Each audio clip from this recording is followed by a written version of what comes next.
Good morning, listeners. Our news for the day. Pedrin slams Metro Manila. Creation of the Youth for Environmental School Organization. National Career Assessment Examination scheduled due to Pedrin. Pedrin. Non-pulse strike may disrupt noise return to Manila. Family Day commercialized in the Philippines. First gentleman's chance.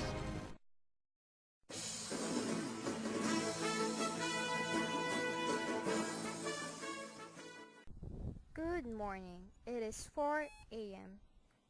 For our headline, Metro Manila residents waded through floodwaters a meter deep yesterday as Pedrin pummeled northern Luzon, killing at least 9 people and toppling power lines and trees along its path.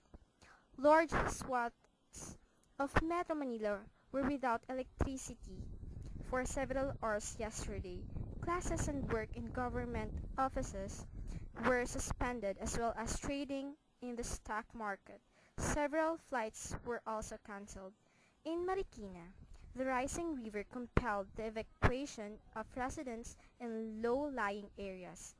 A storm surge worsened and usual flooding in northern Metro Manila, where rubber boats were deployed to assist residents in Malabon and Navotas. The storm surge, which brought waves up to 20 feet high, also damaged the breakwater in Manila Bay as well as the seawall along Rojas Boulevard, spawning one of the worst floods about 3 feet deep long and through fair. Weather officials said Pedrin made landfall over the boundary of Aurora and Isabela at 4 a.m. yesterday, bringing heavy rains and strong winds. Rene Paciente, senior weather forecaster of Pagasa, said another weather disturbance to be named Kel was expected to enter the country this week, but is unlikely to directly affect the country. Earlier, Pag-asa Supervising Undersecretary Graciano Yumol said Kel was expected to enter the Philippine area of responsibility by Friday and hit Samar province by Monday next week. As of 5 p.m. yesterday, storm warning signal number 3 remained hoisted over Ilocos Sur, La Union, Benguet, and Pangasinan. I am Princess Resurreccion reporting. Man, I dig inner monologues. Hello, hello, hello. Oh, look, a fillet of fish just sitting here in my mind being all delicious. Hey! That's my sandwich. What? How did you get in my inner monologue? Door was open. Give it back. Man, get your own invisible sandwich. Any day is a great day for a filet of fish sandwich. And right now at McDonald's, you can get 2 filet of fish sandwiches for only $3.33. For limited time only, prices of participation may vary.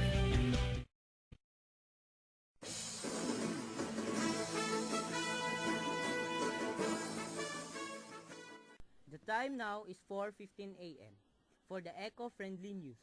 Education Secretary Armen Luistro has urged all public and private schools to promote environmental awareness by enhancing environmental education and pursuing activities in schools that nurture the environment. We need to strengthen environmental education and match this with concrete school-based activities that will preserve and protect the environment, said Luistro.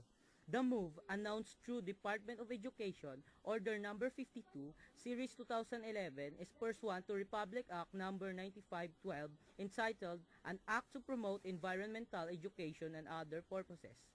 To integrate environmental protection in related learning areas, Luistro instructed the DepEd Bureau of Elementary Education, Bureau of Secondary Education, and the Alternative Learning Systems to review the existing curricula and adjustment them accordingly. Luistro also ordered the creation of the Youth for Environment in School Organizations, or YESO, in all public and private elementary grades 4 to 6 and secondary schools and registration in the DepEd Division Office. The YESO shall take the lead in implementing environmental activities and advocacies of its schools. I am Kevin Aytona reporting.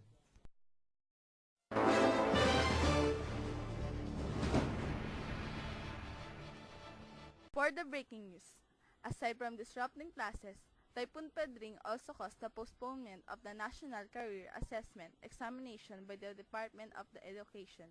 The DepEd said operational and administrative limitations brought by the typhoon, especially Region 1, 2, 3, 4A, and 4B, 5. The Cordillera Administrative Region and Metro Manila forced the deferment of the NCAE scheduled today up to September 30. The DepEd is also monitoring the effects of the typhoon in a bid to ensure immediate mobilization of funds and personnel for repair of affected school buildings. DepEd Communication Unit Director Cristina Ganson said they have set up an operation center with a motive where school heads can immediately damage and flood situations in their localities. I am Nazarel Binaya reporting. Ladies and gentlemen, may I have your attention, please? Rainforests once covered 14% of the Earth's land surface. Now, they cover 6%. More than half of the world's estimated 10 million species of plants, animals, and insects live in the tropical rainforest. It is estimated that the last remaining rainforest could be consumed in less than 40 years. Rainforests are being destroyed because the value of rainforest land is perceived as only the value of its timber. Half of the world's species of plants and animals will be destroyed over the next quarter century due to the rainforest deforestation. 137 plant, animal, and insect species are being lost every single day due to rainforest deforestation. 1.5 acres of rainforest are lost every second. Aren't we aware? A friendly reminder from your friendly mother, Mother Nature.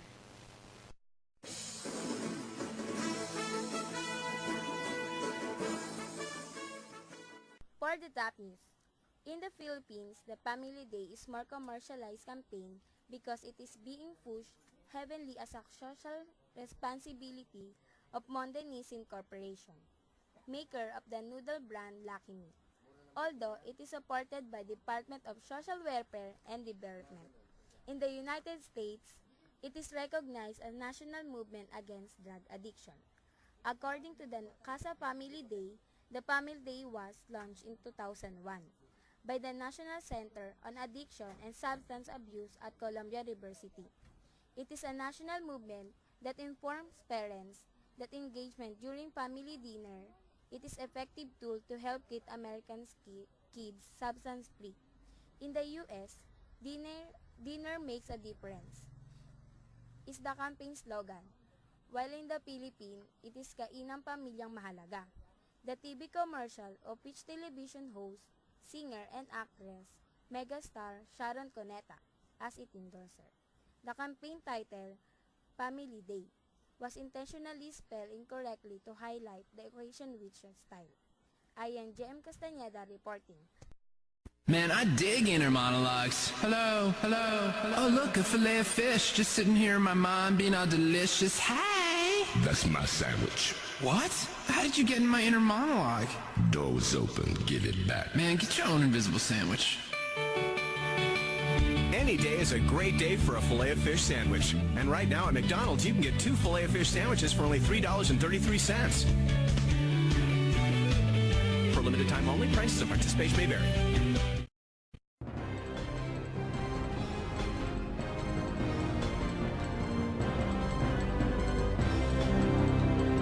Good morning.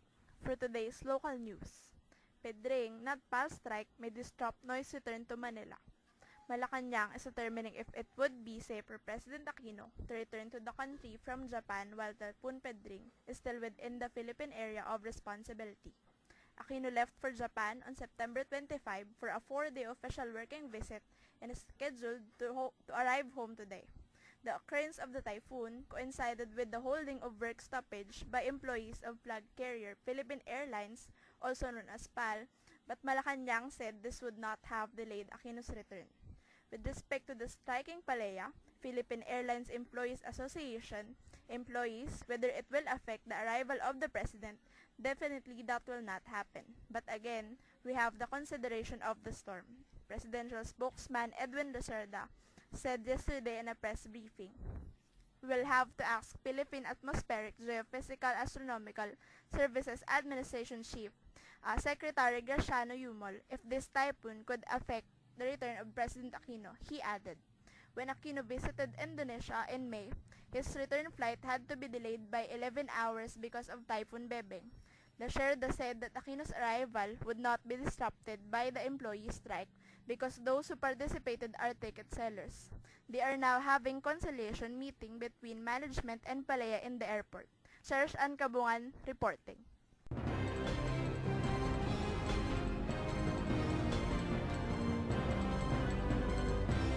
It is now 4:30. Good morning. For the top news, former First Gentleman Attorney Jose Miguel Mike T. Arroyo, who is facing plunder charges filed by the police investigators, will have a chance to clear his name in court, Malacanang said yesterday. Deputy Presidential Spokesman Abigail brushed aside concerns raised by Mr. Arroyo that he was deprived of due process when authorities supposedly rushed the investigation against him for supposed involvement in an anomalous helicopter deal. Valte insisted that police made the appropriate investigation prior to lodging the case before the ombudsman. Mr. Arroyo and several others are facing plunder charges for alleged involvement in the sale of second-hand helicopters to the Philippine National Police in 2009. Mr. Arroyo has denied allegations that he owned the helicopters and was involved in such transaction. The police investigated within their ranks and the process made. They saw cause to file a case and now it has been filed at the police of the ombudsman. Valte said over state-run Radyo ng Bayan. I am Shawie Atanacio, reporting.